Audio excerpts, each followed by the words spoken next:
Welcome to This Explainer. Have you ever poured your absolute all into someone? I mean, literally giving them your time, your undivided attention, your total loyalty, making them the absolute center of your universe, only for them to just walk away without a second glance, no meaningful goodbye, no sincere apology?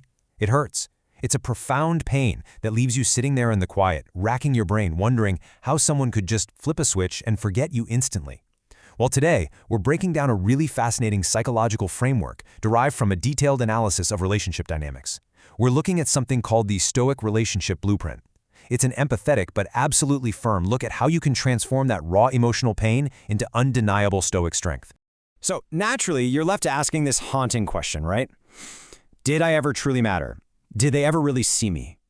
The source material we're analyzing today tackles this head-on. And look, the psychological truth it reveals, it's a tough pill to swallow, but it's ultimately so liberating. According to the psychology presented here, yes, you absolutely mattered, but your value was entirely unseen. Why?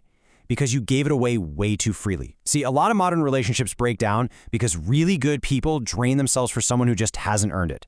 But today, we're going to look at exactly how to take that value back. All right, let's dive into the roadmap for this explainer. The source outlines a clear framework that transitions you from deep dependency to absolute autonomy across 6 phases. We've got 1. Breaking dependency, 2. The power of absence, 3. Focused evolution, 4. Emotional neutrality, 5. The value of scarcity, and finally 6. The transformation. So let's start with phase 1, breaking the dependency. This whole process actually starts with a pretty brutal realization. One that usually hits you while you're staring at a completely silent phone. You realize you've lost yourself.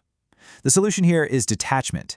Now, the text makes it really clear this isn't some cold, heartless act, and it's definitely not a manipulative game. It's a fundamental psychological shift. It means withdrawing your reliance on external validation so you can systematically rediscover your own identity. You see, those invisible chains only break when you stop begging for their attention and start actually seeing your own innate value. Think about that old dynamic for a second. You're constantly texting, shrinking your own comfort zone, essentially begging for crumbs of attention. Now, contrast that with the Stoic dynamic, silent, focused, completely independent. The original text points out something fascinating here.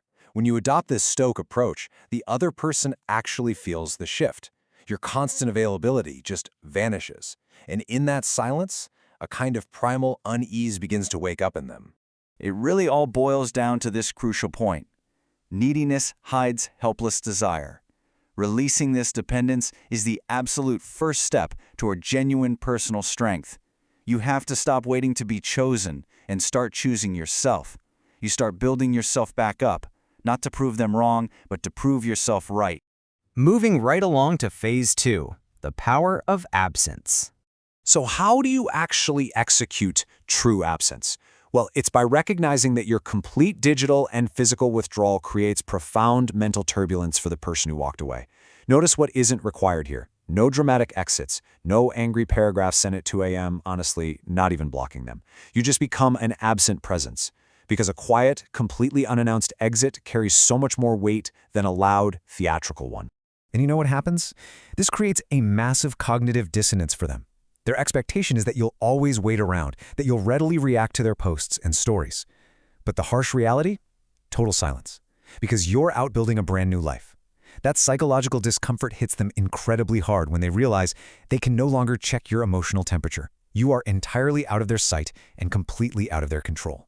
Which brings us to phase 3, focused self-improvement. Now, this is where the actual transformation takes place, and it's entirely independent of that past relationship. First, you have to actually face the raw isolation instead of running from it. Second, overhaul your physical habits. You hit the gym, right? But not for some superficial revenge body to show off online, but for the promise you made to the person in the mirror. Third, ruthlessly curate your social circle. And finally, focus intensely on your career and your business. You're tracking your own progress now, not tracking their whereabouts. Ultimately, your mindset must be this.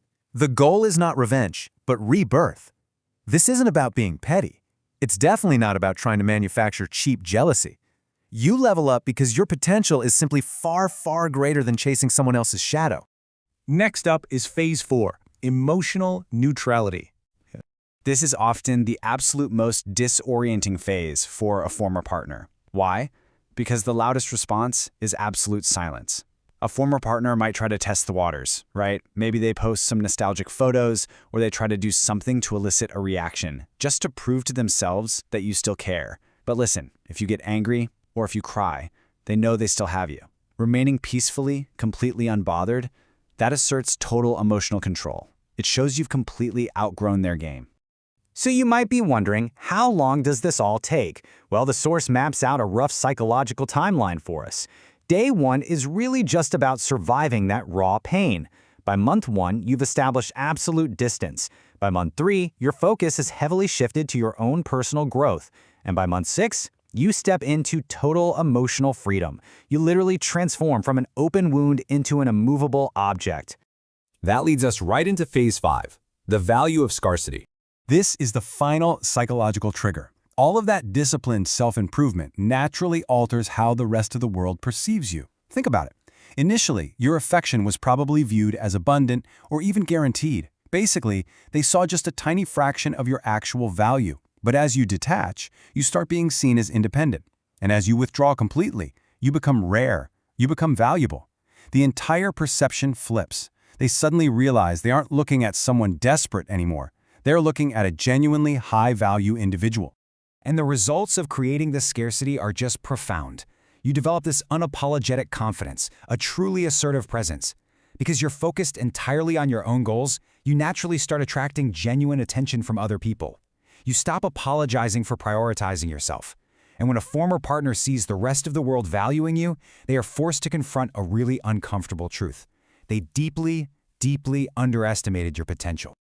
And finally, we arrive at phase 6, the ultimate transformation. This right here is the culmination of the whole journey. It's a permanent, healthy shift in power.